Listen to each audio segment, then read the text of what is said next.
Hello hi friends, అందరికీ నమస్కారం.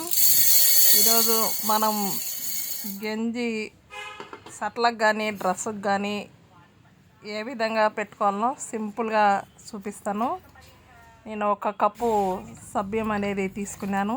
ఆ తర్వాత వచ్చేసి మిక్సీ జార్లో కొంచెం మెత్తగా పౌడర్ లాగా చేసుకొని ఈ విధంగా ఒక సెరవలోకి వేసేసాను. పౌడర్ అనేది ఒక చెంబుతోటి 2 చెంబులు వాటర్ అనేది పోసేసి ఇప్పుడు స్టవ్ దగ్గరికి వెళ్ళి స్టవ్ మీద పెట్టేసి ఒక గెరెటతోటి మనం మధ్యలో ఈ విధంగా కలుపుతూ ఉడికించుకోవాలి.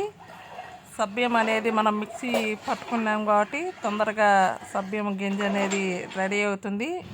మనం షర్ట్లకు కానీ డ్రెస్సుకు కానీ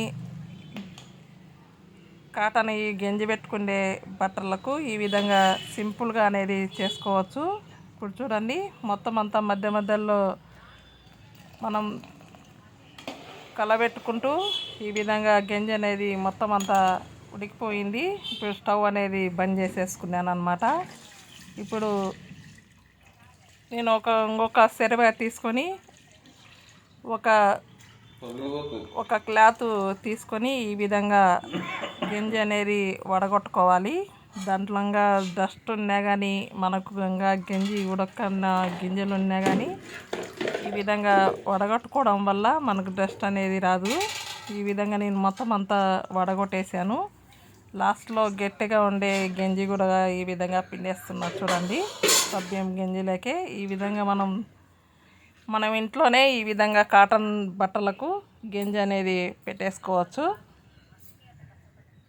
ఈ విధంగా మొత్తం అంతా వడగొట్టేసి దాని లోపల ఉండేది కూడా ఈ విధంగా వేసేసాను. ఆ తర్వాత వచ్చేసి ఒక బకెట్లోకి 2 చెంబులు నీళ్ళు తీసుకొని మనం సబ్బియం గింజ అనేది వేసేసుకోవాలి.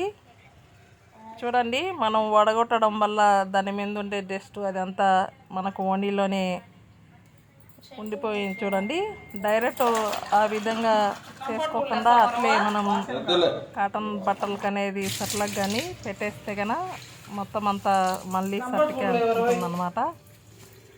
ఆ తర్వాత వచ్చేసి మనం ఉతికిన షర్ట్లు అనేది వాటర్లో నానబెట్టేసి పిండేసిన తర్వాత ఈ విధంగా సబ్బియం గింజలో దేవేసి ఈ విధంగా వడేసుకోవాలి. వడిగిపోయిన తర్వాత ఈ విధంగా నేను ఆరేసాను. మరొక మంచి వీడియోతో మీ ముందు